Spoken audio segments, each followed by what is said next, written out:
Dear all DHA Valley factories, अस्सलाम वालेकुम। 18 जुलाई 2022। सबसे पहले बहुत अफसोस के साथ आप तमाम लोगों को ये याद दिलाया जाता है और मैं बता रहा हूँ कि मुनव्वर साहब इस हबस और गर्मी में अभी तक कुराल थाने के अंदर हैं और कल उनको पेश किया जाएगा after the 2 days remand which was granted by the our जज साहब।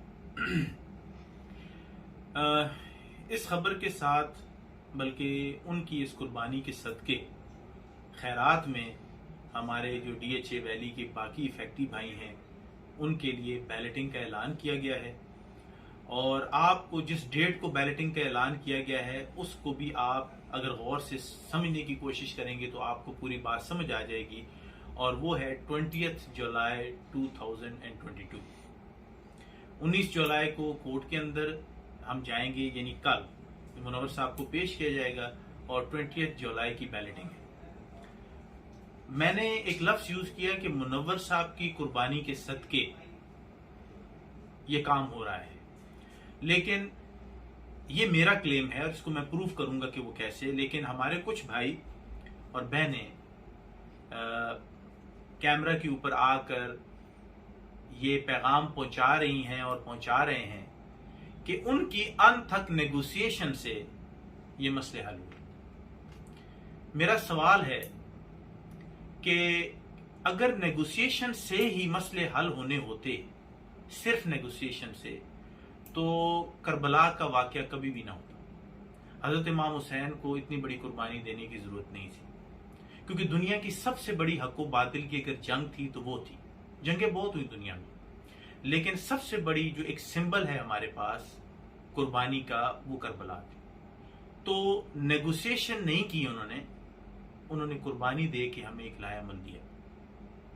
कश्मीर का मसला, फलस्तीन का मसला, यूक्रेन का मसला, नेगोशिएशन के साथ उसका कोई ताल्लुक नहीं है। नेगोशिएशन होती कब है और करता कौन है?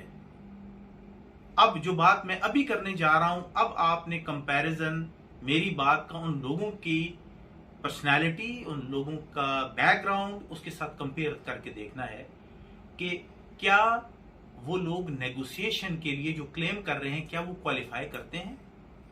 नेगोशिएशन करने वाले के लिए पहली क्वालिफिकेशन ये है कि उसके पास इतनी ताकत हो कि दूसरा आदमी उसके साथ टेबल पर बैठे, या ताकतवर आदमी को वो टेबल पर बैठने पर मजबूर करे। वो कैसे होता है? वो कुर्बानी से होता है। कुर्बानी क्या? कुर्बानी की डिफरेंट सूरतें हैं।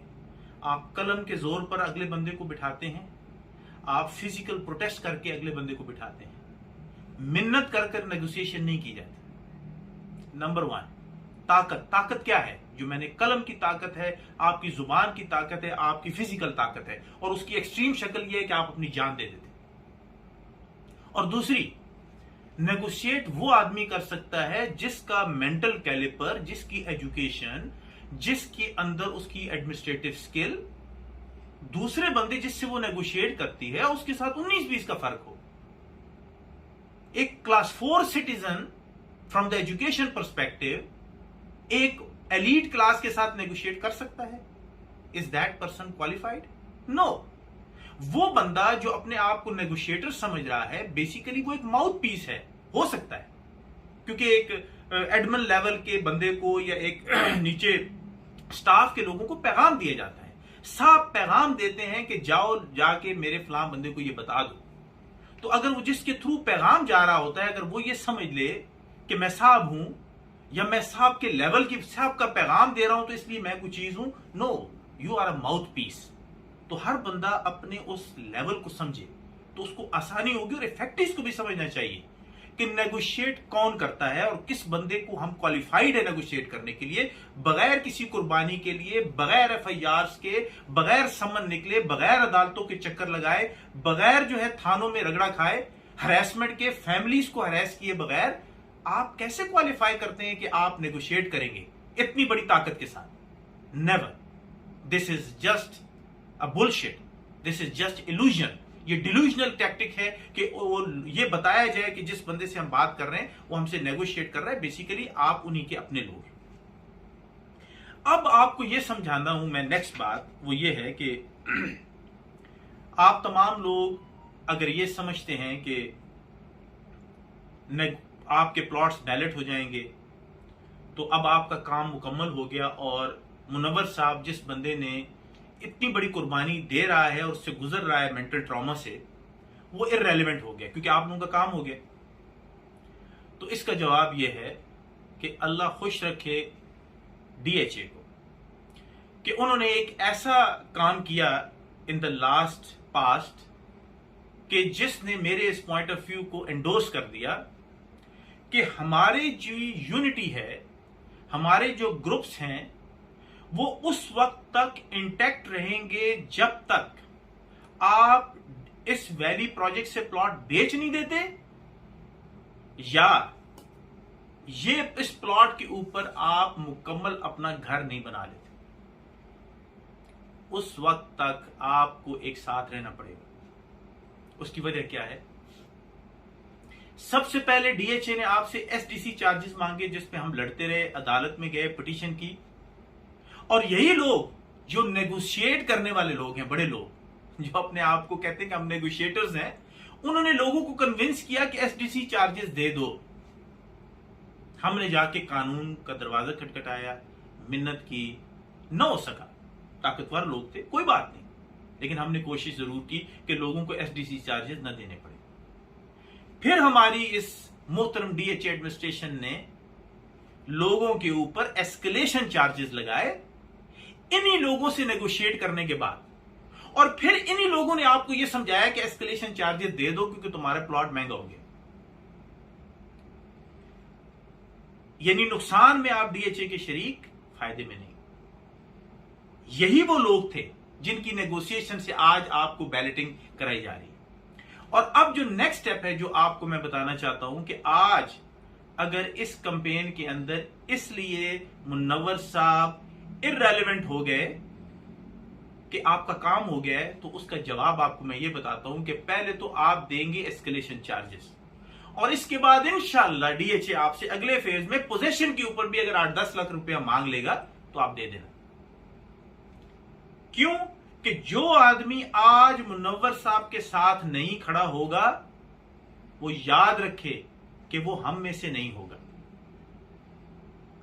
उस बंदे को हम किसी सूरत भी हम उनके हक के लिए न लड़ेंगे न कोशिश करेंगे। डीएचए के साथ जो हमारे मसाइल है वो आज नहीं तो कल रिजॉल्व हो जाएंगे, वो हम किसी न किसी कंक्लूजन पे आ जाएंगे, क्योंकि उनको भी पता है कि सरेंडर हम नहीं करेंगे। हम ऐसे लोग नहीं हैं कि हमें धौंस या डराया जा सकता है, या हमें आप डरा के तो हमें जो है ना आप हमारे ईमान का सौदा हम कर देंगे या हम लेट जाएंगे। वो उनको पता है, उनको पता है जब इंसान का अल्लाह पर ईमान होता है तो फिर वो बहुत खतरनाक हो जाता है। ये बात उनको बहुत अच्छे से पता है। वो हमारे साथ चीजें सेटल हो जाएंगी। We are in a position to negotiate. हम उनको हर तरीके से टेबल पे ला सकते हैं। वो तरीके हमने अभी तक आजमाए नहीं है कि अगर वो नहीं टेबल पर आएंगे तो उसके फिर कुछ और तरीके भी हैं कि हम उनको टेबल पर ले आएंगे। हमारे पास लोकल मीडिया है, सोशल मीडिया है, फिर हमारे पास और भी बहुत सारे हल है कि जब हम इंटरनेशनल मीडिया में चले जाएंगे हमने 2-4 बातें करनी है, they will call us to sit together इंशाल्लाह। लेकिन उसकी नौबत नहीं आएगी। हमने आज तक हमेशा कोशिश की है कि हमारी घर की बात घर में रहे, और इंशाल्लाह वो आइंदा भी रहेगी। तो मेरे तमाम जो डीएचए वैली फैक्ट्रीज हैं, सलाम पेश करें आप मुनव्वर साहब को, जिस बंदे की सोच, उसकी परसिवियरेंस, उसकी कमिटमेंट, उसकी उस ताकत, जो अंदरूनी ताकत अल्लाह ने उसको ईमान की सूरत में दी है, उसकी कंप्रोमाइज न करने की वजह से उस बंदे ने तकलीफ काट रहा है वो आदमी, लेकिन उसने कुछ लिख कर नहीं दिया आप लोगों के लिए। उसको भूलना मत। और जब आपको बुलाया जाता है, अगर भले कहीं बैलेटिंग भी हो, लेकिन डीएचए वैली का जो हकीकी फैक्ट्री है, जो समझता है, जिसमें ईमान की रत्ती बराबर भी कुछ चीज है, तो वो मुनव्वर साहब के पास आएगा और उसका शुक्रिया जरूर अदा करेगा, और जहां उसको बुलाया जाएगा वो आएगा। और जो नहीं आएगा, जिसकी मैं नहीं आएगा, कोई बात नहीं, कोई भी हो सकता है, ना आए, वो समझता है कि नहीं अब मुनव्वर साहब रेलेवेंट है तो मत आए, वो हम में से नहीं है। और अगर वो हम में से नहीं है, फिर भी अगर वो समझता है कि इससे फर्क कोई नहीं पड़ता, तो best of luck to all दोस्त। लेकिन हकीकत सबको पता है। अपने अंदर इतनी इखलाकी जुर्रत पैदा कीजिए कि ये जो माउथ पीसेस हैं इनको शट अप कॉल दीजिए और इन माउथ पीसेस को बताइए कि आप हम में से नहीं हैं, आप ऑन पे रोल हैं। जब आप इनको ये बता देंगे तो उनका ये हथकंडा कि एक फेक किस्म की लीडरशिप खड़ी करके रियल लीडरशिप को साइडलाइन करना, जो आपने नेशनल लेवल पर भी देखा, तो वो नहीं होगा, वो नहीं हो पाएगा। फिर वो नेगोशिएट करेंगे, फिर मुनव्वर साहब से वो नेगोशिएट करते, उसको जेल में न डालते। लेकिन जब आपने अल्टरनेट लीडरशिप उनको दे दी तो आपने उनको कॉम्प्रोमाइज कर दिया। तो आज मेरा पैगाम यहीं तक। इंशाअल्लाह मुनव्वर साहब के लिए दुआ करें। We will do our best to first of all get him out. He should be bailed out as soon as possible. और फर्दर इंशाअल्लाह हमारे जो मामलात हैं DHA के साथ, they will be resolve soon. फी अमानिल्लाह। खुश रहें, आबाद रहें।